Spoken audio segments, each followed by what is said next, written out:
Então, olhem só, esse post ele foi divulgado, né, pelo pessoal aqui também do fórum. Ali nós já temos o título, e é isso que eu vou detalhar um pouco. Talvez acredito que todos vocês já tenham conhecimento desse título maior, né, e talvez até da proposta também, não é mesmo? Mas eu vou tentar conversar um pouco, entrar um pouco em detalhes para que a gente possa localizar bem o propósito, né, do nosso percurso. Então, olhem só, voltando aqui.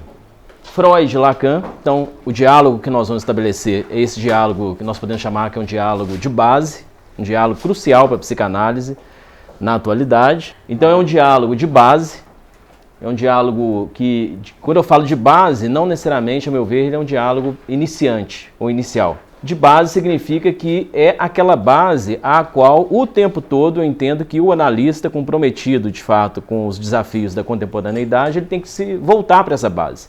Ele tem que sempre estar revisitando essa base.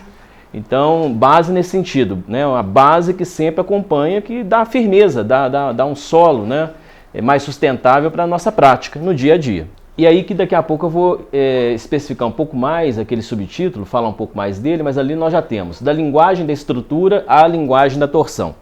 A ideia básica é qual? Que nós possamos fazer então a visita constante a essa base, a esse diálogo de base, considerar um conjunto de conceitos, portanto, cruciais, fundamentais, e perceber como que esse diálogo estabelecido entre Lacan e Freud é um diálogo que, do ponto de vista temporal, dentro agora de uma rápida localização, nós vamos detalhar depois, mas né, numa visão panorâmica, nós podemos compreender que ele se estabelece a partir principalmente disso que nós podemos chamar de estrutura da linguagem, ou seja, o Lacan dos anos 50 principalmente, 1950 e 1960 também.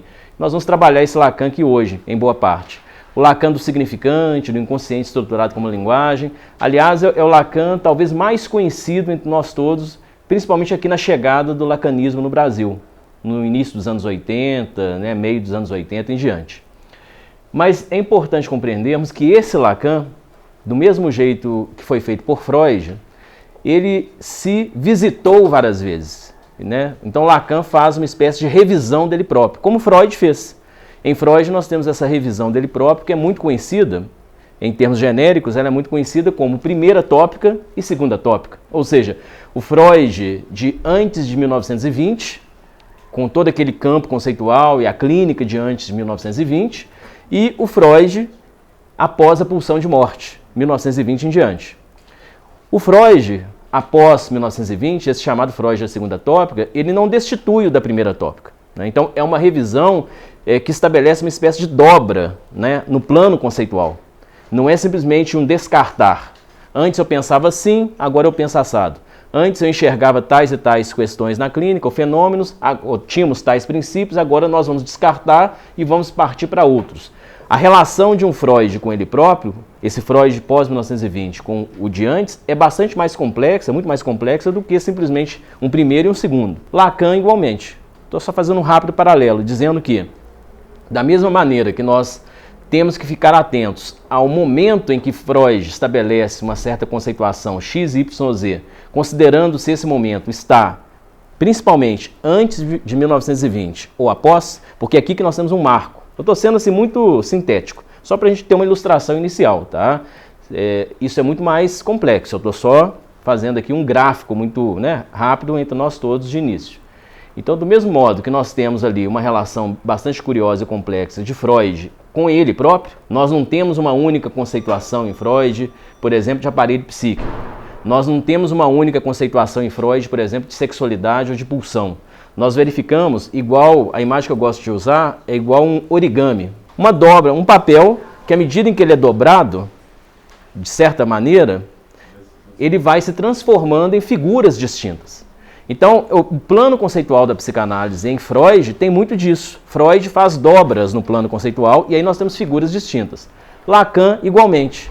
E aí nós podemos pensar, então, muito panoramicamente, que a dobra, né, a grande dobra que nós encontramos em Lacan é uma dobra que ele vai gradativamente realizar sobre aquela estrutura inicial da linguagem que ele propôs. E aí por isso que eu estou propondo aqui, em termos de subtítulo, da linguagem da estrutura ou da estrutura pensada, né, da linguagem pensada enquanto estrutura, melhor dizendo, do significante, desse Lacan mais, né, conhecido, à torção que ele realiza sobre a linguagem.